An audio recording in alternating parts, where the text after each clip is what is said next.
Parte 3: Confiança excessiva, a visão de fora. Daniel Kahneman começa esse capítulo contando uma história. Em um certo momento, eles decidiram escrever um livro, formaram uma equipe e aí eles estavam estipulando quanto tempo demoraria esse livro para terminar e começar a vender. Eles escreveram em um pedaço de papel, cada um o quanto que eles achavam que iria demorar. Uns colocaram 1 ano e meio, outros colocaram 2 anos, 2 anos e meio, mas a média rodava em torno disso. Tinha uma pessoa no grupo que era mais vivida e já tinha participado de outros grupos e tinha um conhecimento maior sobre o assunto. Após recolher todos esses papéis e ver qual era a média, perguntaram a ele quais eram os casos de sucesso que ele conhecia. E após ele levantar muitos casos e planilhar isso, chegou-se à conclusão que, em média, 40% dos livros fracassam e que demora mais ou menos 6 anos. Essa informação que foi passada a eles nada mais é do que a taxa base. Era para o grupo ter construído uma história causal e desistido desse projeto, porque o retorno dele não parece tão interessante. Porém, ignoraram essas informações e continuaram o projeto. A conclusão é que demorou 8 anos para o livro completar. Nessa época, Daniel Kahneman não fazia mais parte do grupo e ele aprendeu 3 lições que aconteceu na vida dele: a visão de dentro e a visão de fora. Ele, dentro do problema, tinha uma visão diferente de quem estava de fora, que poderia ter uma visão mais sintética, mais objetiva. A falácia do planejamento: eles pensavam que o planejamento deles tinha um certo grau de superioridade, porque eles pensaram que em 2 anos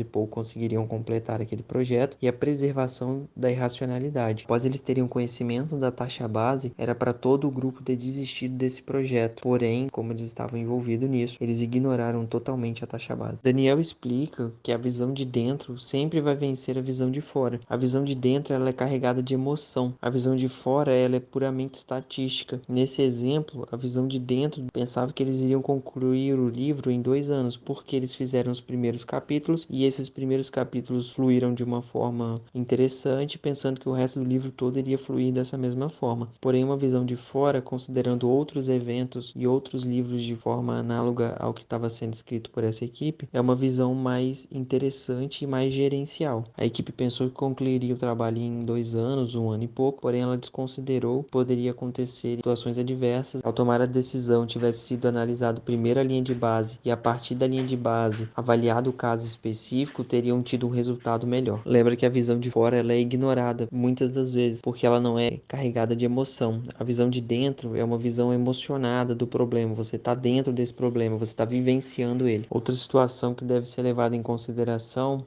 ele citou como exemplo a advocacia e medicina. Eles consideram que cada caso é um caso. Consideram que existe um orgulho em cada situação. Então, eles desconsideram a taxa base. Isso é extremamente preocupante. Ele chama de ênfase orgulhosa no caráter único de cada caso. Daniel desenvolveu o termo falácia do planejamento, onde ele explica que as pessoas planejam de forma inadequada, ou eles planejam com excesso de segurança, ou eles planejam com redução dessa segurança ou de custo, porque quem é o responsável por aceitar esse planejamento é um superior, e ele está baseado apenas em números macro, então ele acaba tomando uma decisão errada. Quem faz o planejamento, por vezes, sabe que esse planejamento está errado, mas ele precisa de agradar o seu superior, e o seu superior não tem o nível de aprofundamento que essa pessoa tem no planejamento. Então, acaba acontecendo essa falha. Ele cita situações de obras públicas que superfaturaram o preço, cita obras que deveria ser feito 2 vias, foram feitas 4 vias, 5 vias, atraso na entrega de obras, enfim, uma infinidade de erros de planejamento. Justamente porque as pessoas, elas estão com o olhar de dentro, porque elas estão planejando, elas deveriam ter um olhar de fora. Para atenuar essa falácia do planejamento, é preciso seguir o passo a passo. Primeiro, é preciso avaliar os seus iguais, né? Procurar um projeto ou uma obra parecida com o que você vai executar. A partir dessa taxa base, você faz o ajuste fino de acordo com o risco e com a necessidade específica do seu projeto. Porém, você tem que partir de uma taxa base chamada de prognóstico com base na classe de referência. É preciso considerar também que os planejadores, eles são extremamente otimistas, porque é a atividade deles, eles precisam se mostrar melhor do que são. Daniel Kahneman explica que somente tomamos risco quando estamos com viés otimista. Fazemos uma análise simples de risco e retorno. Quando temos a chance de ter um retorno elevado, tomamos o risco. Porém, há uma pegadinha